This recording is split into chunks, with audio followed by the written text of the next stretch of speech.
Amigos televidentes, bienvenidos a esta reflexión del día de hoy viernes. Recuerden que estamos en el tiempo de Cuaresma. Es un tiempo de conversión y es un tiempo de arrepentimiento. Es lo que más pide Dios. Dios dice: un corazón humillado y arrepentido, Dios no lo desprecia. Por lo tanto, tiempo de conversión, de arrepentirnos, tiempo de volver a Cristo, volver a Dios, un tiempo de alejarnos de nuestros pecados y seguir los mandatos del Señor. Esto que yo estoy diciendo es palabras que se las lleva el viento, porque nadie escucha. Nadie quiere entender ni comprender lo que yo estoy diciendo. Todo el mundo quiere actuar de acuerdo a su libre albedrío. Y entonces cuando yo digo estas cosas suena como a repetidera que siempre se repite.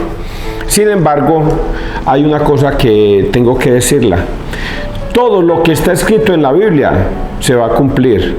Así usted no lo quiere escuchar, así usted no lo quiere entender, y mucho menos así usted no lo quiere obedecer. Todo lo que está escrito en la Biblia se cumple. ¿Y cuándo nos vamos a dar cuenta de esto? Pues cuando usted se dé cuenta de esto ya será demasiado tarde. Así es que qué bueno sería que escucharan el mensaje de Dios y lo pusieran en práctica para sus vidas. Esto que yo estoy diciendo va para ustedes y va para mí. Ayer quedé traumatizado. Ayer yo quedé traumatizado porque, aunque sí, luego que vi la reflexión que yo hice, sí expliqué un poquito, pero esa última partecita me quedó sonando del Evangelio de una manera impresionante. Y es que Jesucristo dice: el que no está conmigo está contra mí, el que no recoge conmigo desparrama. Esas frases me quedaron ahí, en una cosa impresionante. El que no está conmigo está contra mí, el que no recoge desparrama. Y resulta de que la única forma de poder ganarnos el reino de los cielos es estando con Cristo y obedeciéndole. No es diciendo yo creo en mi Señor Jesús, gloria a Dios, aleluya. Eso no, es obedeciendo su palabra, haciéndole caso a su palabra. Porque si usted no le hace caso y toma esto como un juego, como pasa con los hermanos separados, yo quedé impresionado ayer con el tema de los hermanos separados, que a lo mejor creerán que eso es un juego. Ay, no, venga, yo voy a montarme una iglesia, voy a aprenderme unos cuantos capítulos y versículos y voy a montarme una iglesia y voy a llamar a ingenuos a que vengan a pertenecer a mi iglesia, y yo voy a predicar la palabra de Dios y yo voy a difundirla y todas esas cosas. Eso me suena como bueno por el tema del diezmo. No sabe lo que hace, no sabe a lo que se expone. Yo invito a todos esos pastores de todas esas iglesias o congregaciones separadas de la Iglesia Católica a que regresen al redil, pidan perdón por sus pecados y especialmente por ese pecado de la apostasía, porque es un pecado mortal, muchachos, y ustedes no saben a dónde los va a llevar. Yo sí me atrevo a decirlos: a la condenación eterna. Los va a llevar por haberse alejado de la doctrina de Cristo, por haber llevado a muchos al error, al abismo. Porque un ciego guiando a otro ciego, ambos irán al abismo. Y ustedes creen que esto es un juego. Y ya se los dije ahorita, todo lo que está escrito en la Biblia se va a cumplir hasta la última tilde y coma de la palabra, porque Dios no es un juego. Recordemos así brevemente en los tiempos de Noé. En los tiempos de Noé, miles, habían mujeres hasta en embarazo, niños, jóvenes, ancianos, personas que comían y dormían y ahí trabajaban en los campos. Y luego vino el diluvio y solo Dios salvó a 8. De miles de personas que existían, solo salvó a 8. Y esos todos que murieron por no haber escuchado y haber obedecido a Dios. Lo mismo sucedió en tiempos de Sodoma y Gomorra. No comían, bebían, disfrutaban de la vida, trabajaban, pero no escucharon la palabra del Señor, no quisieron obedecer, y solamente Lot y su familia se salvaron. No más, no habían ni 10 personas en dos ciudades tan grandes como Sodoma y Gomorra. Habían miles de personas y solamente se salvaron menos de 10 personas.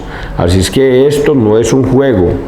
Esto que yo les estoy diciendo no es para que lo tomen así a la ligera. Vamos entonces a persignarnos, muchachos, en el nombre del Padre, del Hijo, del Espíritu Santo. Amén. Oseas 14, 2, 10. No volveremos a llamar Dios a la obra de nuestras manos. Esto dice el Señor: vuelve, Israel, al Señor tu Dios, porque tropezaste por tu falta. Tomad vuestras promesas con vosotros y volved al Señor. Decidle: tú quitas toda falta, acepta el pacto, pagaremos con nuestra confesión. Asiria no nos salvará, no volveremos a montar caballo, y no llamaremos ya a nuestro Dios a la obra de nuestras manos. En ti el huérfano encuentra compasión, curaré su deslealtad, los amaré generosamente, porque mi ira se apartó de ellos. Seré para Israel como el rocío, florecerá como el lirio, echará sus rocíos como los cedros del Líbano, brotarán sus retoños y será su esplendor como el olivo y su perfume como el del Líbano. Regresarán los que habitaban a su sombra, revivirán como el trigo, florecerán como la viña, será su renombre como el del Líbano, como el vino del Líbano. Efraín, ¿qué tengo que ver con los ídolos? Yo soy quien le responde y lo vigila. Yo soy como un abeto siempre verde, de mí procede su fruto. ¿Quién será sabio para comprender estas cosas, inteligente para conocerlas? Porque los caminos del Señor son rectos, los justos los transitan, pero los traidores tropiezan en ellos. Palabra de Dios, te alabamos a ti, Señor Jesús. Voy a quedarme con este último pedacito de todo esto. ¿Quién será sabio para comprender estas cosas, inteligente para conocerlas? Porque los caminos del Señor son rectos, los justos los transitan, pero los traidores tropiezan en ellas. Vean, el Señor es tan justo que le da el reino de los cielos al que se arrepiente de sus pecados. Por eso en la parte de arriba encontramos que Dios, cuando usted confiesa su pecado, Dios le perdona, Dios le devuelve. Decirle: tú quitas toda la falta. Decirle: tú quitas toda falta, acepta el pacto, pagaremos con nuestra confesión. En la Biblia hay dos cosas fundamentales para usted ganarse el reino de los cielos. Dos. Uno, ir al confesionario, pedir perdón por sus pecados. Es muy necesario, es muy importante que ustedes lo logren entender. Si ustedes no van al sacerdote, si no se confiesan, ustedes no tendrán el perdón y la misericordia de Dios. Pero si lo hacen, Dios es compasivo y misericordioso para el que se arrepiente. Esto lo tengo que repetir y repetir muchas veces para ver si ustedes cambian esa actitud y dicen: hombre, yo andaba por el camino equivocado y debo regresar al redil. Y Dios nos da tantas oportunidades, porque esto que yo estoy diciendo lo estoy diciendo para mí. Oiga, mi juventud, aunque no fue tan descarriada como muchas personas o otras personas, puedo decir de todas maneras que yo tuve mis pecados en mi juventud. La lujuria me acompañó. No tuve el problema de las venganzas o de los odios, no tuve el problema del dinero ni nada de esas cosas, pero la lujuria me acompañó en la juventud mucho tiempo y yo vivía más por ese tema sexual que otra cosa. Y Dios hoy nos ha cambiado. nos ha dado una nueva oportunidad, dándonos a entender que Dios nos espera hasta el último minuto de nuestras vidas para que nosotros cambiemos. Muchos quisieran que Dios juzgara al asesino, que Dios juzgara al ladrón, que Dios juzgara al secuestrador, que Dios juzgara a los que cometen toda clase de maldad. Pero sin embargo, la misericordia de Dios espera, siempre espera hasta el último minuto para el arrepentimiento. Si usted lo logra entender y se arrepiente de sus pecados y regresa al redil, Dios lo salva. Por eso es que dice acá, decirle, tú quitas toda falta, acepta el pacto, pagaremos con nuestra confesión. Asiria no nos salvará, no volveremos a montar a caballo y no llamaremos ya a nuestro Dios a la obra de nuestras manos. En ti el huérfano encuentra compasión, curaré su deslealtad. Y bueno, ya ustedes lo entienden. Una persona que habiendo cometido muchos pecados, como estos caballeros, que hasta eran idólatras, porque hacían dioses con las manos de ellos, ídolos, y entonces vendían esos ídolos y los transmitían a muchas personas, y estas personas terminan arrepintiéndose de haber hecho esa maldad, y Dios les perdonará si confiesan ese pecado, si lo confiesan. Y la segunda parte que está escrita en la Biblia, que es muy importante para la salvación, está en Juan 6:53. Yo soy el pan vivo bajado del cielo, quien coma de mi carne y beba de mi sangre tendrá vida eterna. Quien no coma de mi carne ni beba de mi sangre no tendrá vida eterna, porque mi carne es verdadera comida y mi sangre es verdadera bebida. Quien coma de mi carne y beba de mi sangre tendrá vida eterna. Y él lo repite y lo repite y lo repite, haciéndonos entender que la Eucaristía es muy importante para la salvación del hombre. Si usted no lo logra entender, muchachos, no se salvará. Esas dos cosas son importantes, la confesión y la Eucaristía. Si usted no lo hace, muchachos, no se salvarán. Si usted no obedece estas palabras que yo estoy diciendo, no se salvarán. Ese es el problema de los protestantes hoy día.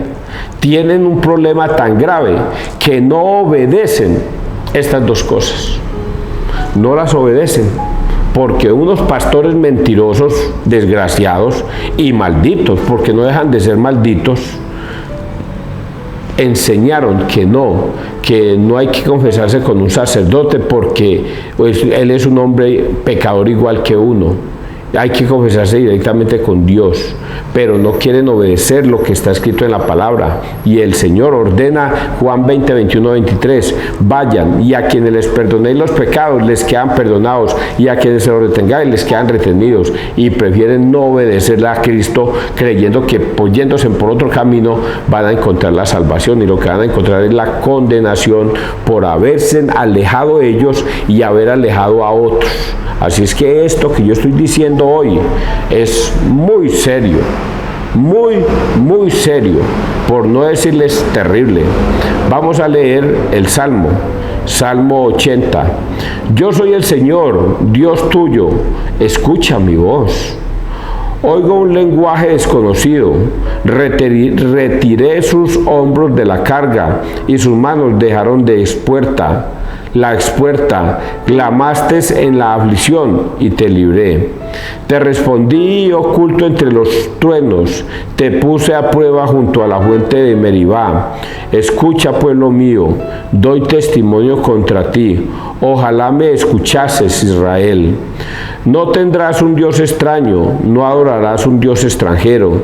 Yo soy el Señor, Dios tuyo, que te saqué del país de Egipto. Ojalá me escuchase mi pueblo y caminase Israel por mi camino.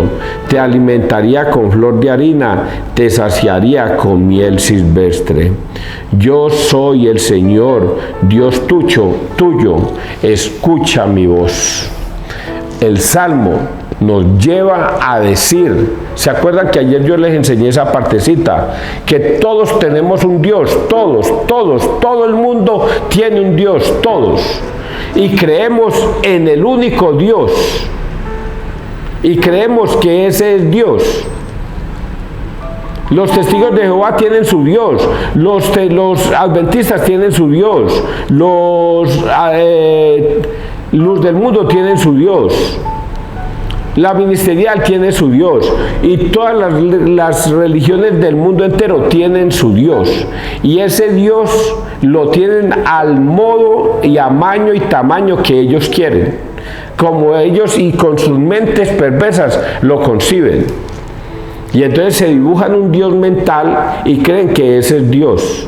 Y resulta que el único Dios que existe es el que está en la Biblia. Ese es Dios, el que está en la Biblia, el que da sus órdenes y mandatos. Por eso ayer yo les decía que Él hizo un pacto con el hombre.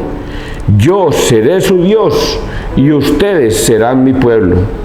Ese pacto, ese yo seré su Dios, quiere decir que solamente hay un Dios. ¿Y cómo descubrimos ese Dios? Obedeciendo sus mandatos. No más. Si usted obedece los mandatos del Señor, encuentra a Dios. Pero si usted cree que el Dios de los testigos de Jehová es ese Dios, está errado.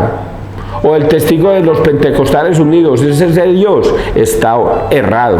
O el de los adventistas, o el de la luz del mundo, o el nombre nomás, cualquier iglesia, creen que ese es el Dios, están errados totalmente, porque se han dibujado un Dios pagano, se han dibujado un Dios como este que está escrito acá. Dibujaron, a ver, yo se los leo para que no crean que es palabra mía, por Dios.